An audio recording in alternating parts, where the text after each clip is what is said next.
Aš dariau video apie dalykus, kurių man trūksta angliškose parduotuvėse, kurie man atrodo keisti ir kurių galbūt aš esu pasigedus. Aš priseksiu šitą video čia, galite jį vėliau pažiūrėti. Video jau kalbėjau apie tai, kad man yra kai kurie dalykai, kurie tarkim atrodė keisti, bet šiuo metu jau kaip ir patinka. Pavyzdžiui, kaip kiaušiniai, kurie parduodami ten po 6, 12, 10 arba 18, bet kokio kiekio įpakavimą galima nusipirkti.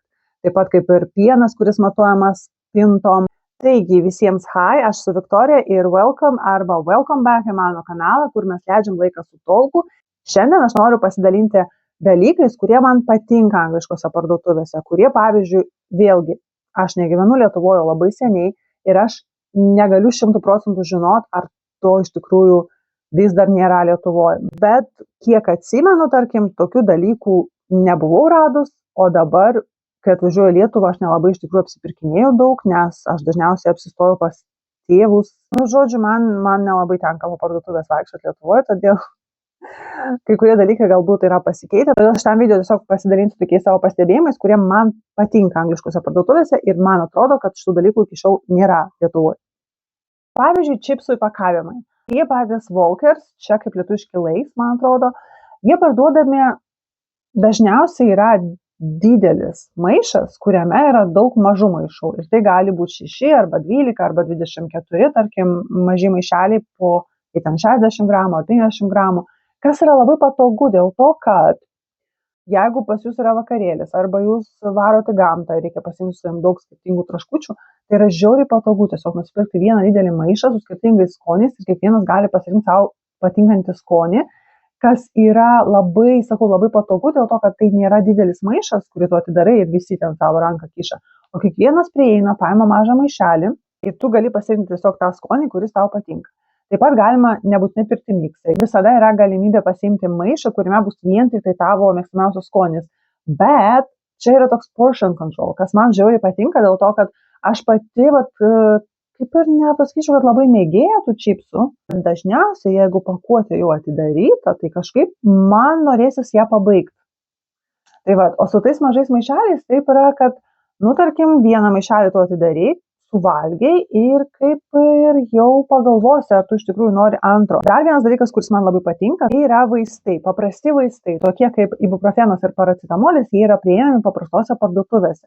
Ir esmė yra tokia, kad aš neįsivaizduoju, kodėl, bet jie dažniausiai labai pigiai kainuoja. Čia yra tiesiog vieni iš tų vaistų, kurie padėti ten, kur nors, kur dantų pastos sudėtos parduotuvėje prie tos higienų skyriaus. Čia yra vaistai, kurie tiesiog yra praktiškai kiekvienoje parduotuvėje ir jie yra tos parduotuvės dažniausiai brendo. Tarkim, jeigu tai yra Asda, tai ten bus Asdos, jeigu tai yra Koupas, tai bus Koupo. Tai ten po 200 mg, galbūt ne patys stipriausi, bet kaina bus kaip 50 piškių. Man tiesiog Lietuvoje skaudėjo galvą ir aš užsukau į parduotuvę, į vaistinę, galvoju, tiesiog paimsiu kokį nors ibuprofeną. Ir jis ten buvo 2 eurai, 3 eurai ir aš taip pagalvoju, keista, aš jau seniai nesu tiek mokėjus už vaistus, nes gal ir yra, aš žinau, kad yra skirtingų tų brandų ir gamintojų ir kaina gali tikrai skirtis. Bet kas patogu, kad tiesiog tokius dalykus kaip paracetamolis ar ibuprofenas, angliškoje parduotuvėje, bet kokioje tiesiog nusipirkti ir jis nekainuoja daugiau nei 50 centų. Aš tikrai nesu tokių kainų mačius Lietuvoje. Dar vienas dalykas, kuris man labai patinka angliškose parduotuvėse, tikriausiai dėl to, kad šalis yra tokia labai international.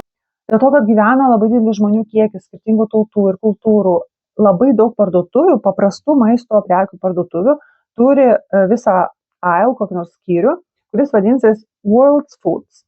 Ir ten dažniausiai bus pateiktos prekės labai skirtingų. Tarsi tu gali rasti bet ko ir kažką kinietiškiems maistams ir lenkiškų produktų, kokių nors galima bus rasti ir lenkiškų paštėtų ir prieskonių ir tos pačios grikių košės ir kartais kai kurios lietuviškus produktus irgi matau. Tai nereiškia, kad yra visko, bet yra tiesiog dalykėlių tokių visokių, kur galima rasti pasaulio maistų skyrelyje. Daržovių salotų mišiniai. Tai yra toks fainas dalykas ir toks patogus. Tarkim, kartais tiesiog nusiperki tą maišelį, kuriame jau papjaustytos skirtingos salotos, skirtingų spalvų salotų lapai ir tu sunaudoji ten per 2 kartus ir nereikia pirkti, nes aš žinau, kad tarkim, mes nupirktumėm tų skirtingų salotų, sunaudotume jų dalį, likusi dalis tiesiog sugestų ir tektų išmesti.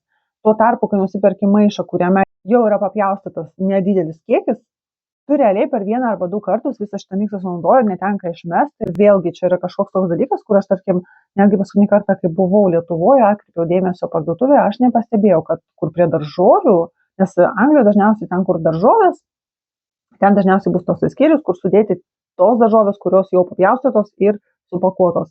Kaip ir kepimui irgi, tarkim, kartais, kai kepi mėsą su daržovėm, jau galima nusipirkti paruoštą visiškai stir fry, tarkim, vadinasi miksas, kurį tu įmeti, kepi, ten įdedi mėsos, arba šiaip, jeigu tu vegetaras, tu gali tiesiog paskepti su daržovių, dėti ten ryžių ir suvalgyti, ir tai bus labai skanu, arba, tarkim, aš kartais darau su krevetėm, kai įmetu tokį, kaip stir fry vegetable miksą, netenka tiek daržovių pirkti ir tiek jų ten pjaustyti ir taip toliau, kai jau yra visas šviežias padarytas miksas, jeigu dienos pabaigoje nueiti, jos išpirktos, nes man atrodo labai daug žmonių iš tikrųjų perkasi ir tai yra labai populiaru. Dėl to aš įsitikinusi, kad šitie dalykai visą laiką šviežiai, jie yra tiesiog, man atrodo, iš ryto atvežti, iki vakaro jo tikriausiai jau nebelieka. Ir dar vienas dalykas, Anglijoje labai populiarios sriubos parduotuvėse, kurios yra paruoštos.